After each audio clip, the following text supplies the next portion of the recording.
Hello my dear students, a very warm welcome to all of you at Manish the Learning app. So how are you all? I hope all of you are doing amazing. So बच्चों आज के lecture में हम start करने वाले हैं class 9th physics का chapter that is about the gravitation. तो ये हमारी फिजिक्स का तो थर्ड चैप्टर है but according to our NCERT this is our chapter number 10. तो लास्ट लेक्चर में हमने डिस्कशन किया था about the force and laws of motion. ठीक है, उसमें हमने मोशन की इक्वेशन देखी थी एंड बहुत सारे न्यूमेरिकल और डेरिवेशंस भी किए थे. Now we are starting with the new chapter that is all about the gravitation. Clear? अब ग्रेविटेशन से रिलेटेड जो स्टोरीज है वो तो सभी ने सुनी है.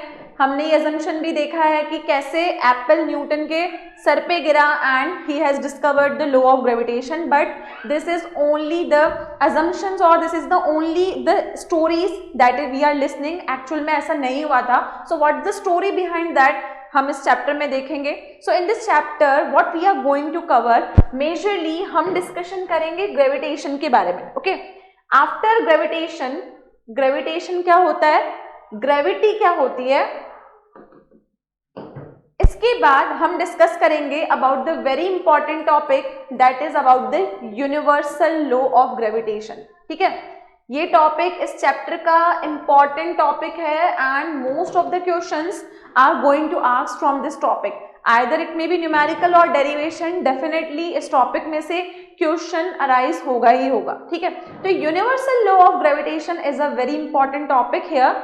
Then after we will have a discussion about कि ग्रेविटी क्या होती है, फ्री फॉल क्या होता है और मून पर और अर्थ की सरफेस पर हम दोनों ग्रेविटीज में डिफरेंस देखेंगे.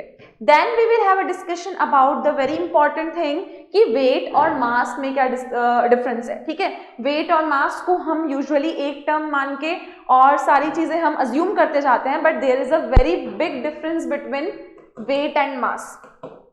वेट और मास में क्या डिफरेंस है. Okay, after this topic we will also have a discussion about the equation of motion under the effect of gravity.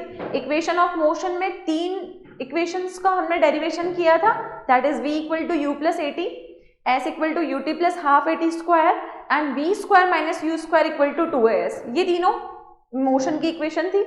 अब इन्हीं इक्वेशंस को हम ग्रेविटी के इन्फ्लुएंस में डिस्कस करेंगे. इट मींस कि अगर मैंने कोई ऑब्जेक्ट लिया, उसको मैंने अर्थ की सरफेस से ऊपर थ्रो किया या फिर किसी बिल्डिंग से हमने किसी ऑब्जेक्ट को टुवर्ड्स अर्थ ड्रॉप किया तो जी की वैल्यू में क्या क्या वेरिएशन आएगा. Okay, then we have a derivation for acceleration due to gravity. equation of motion under the effect of gravity, again very important topic it is and definitely a numerical problem is going to arise from this part too. clear? तो ये तो हमारे chapter का 3/4 part था. Okay, now we are also left with the 1/4 part of the chapter. अब chapter का 1/4 part क्या था नेक्स्ट, जो चैप्टर का 1/4 नेक्स्ट पार्ट है it is all about the pressure. Clear? Pressure को हमने सॉलिड्स में तो देखा है बट इस चैप्टर में हम लिक्विड्स में प्रेशर कैसे एक्सर्ट होता है उसके बारे में भी देखेंगे. We have a very important principle that is known as the Archimedes principle कि आर्चिमेड्स प्रिंसिपल क्या होगा. Clear? Then we also have a discussion about the buoyancy and buoyant force. Buoyancy और बायन फोर्स क्या होता है and lastly we will end this chapter with a term that is known as relative density. Density के बारे में हम बहुत कुछ पढ़ चुके हैं लेकिन रिलेटिव डेंसिटी क्या होती है it is actually the topic of this chapter 2.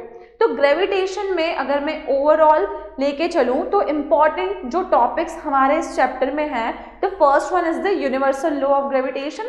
वो ये हमें बताएगा कि दो ऑब्जेक्ट्स हैं तो दोनों के बीच में फोर्स में कितना फोर्स दोनों एक दूसरे के ऊपर एक्सर्ट करेंगे. Okay, second one is the motion की equations under the effect of gravity and third thing that we are going to deal about is the Archimedes principle जो बहुत इंपॉर्टेंट टॉपिक है और ये थ्योरेटिकल क्वेश्चन की form में पूछा जाता है. Okay, so have a complete knowledge about this chapter, so you have to stay connected with us. Thank you so much and have a great day.